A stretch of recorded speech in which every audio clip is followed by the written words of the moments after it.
দেখো, আজকে তোমাদের দায়ের ব্যবহারের 4 নম্বর ক্লাস, পার্ট 4।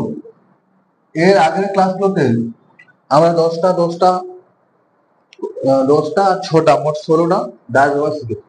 আজকের ক্লাসে আমরা আরো 6টা দায়ের ব্যবহার শিখব। ঠিক আছে, দেখো কি বলা হয়েছে, মহাকাশ যানের নামের আগে দা বসে। এই যে মহাকাশ যান, স্পেস শাটল, সেই মহাকাশ যানের নামের আগে দা বসে। যেমন দা আর্যভট্ট, দা STS-7, দা SLV-3। তাহলে মহাকাশ যানের নামের আগে দা বসে। তারপর দেখো বিমান বা এরোপ্লেন মানে উড়োজাহাজের নামের আগে দা বসে। যেমন দা ডেকোটা, দা বোয়িং, দা এয়ার ইন্ডিয়া। এগুলো হচ্ছে কিছু বিখ্যাত উড়োজাহাজের নাম। তারপর দেখো পদবীর নামের আগে দা বসে।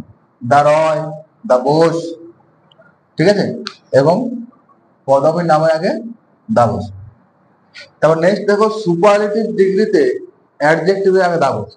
তাহলে কি বলা হবে, সুপারলেটিভ ডিগ্রিতে অ্যাডজেক্টিভের আগে দা বসে। যেমন he is the best boy in the class.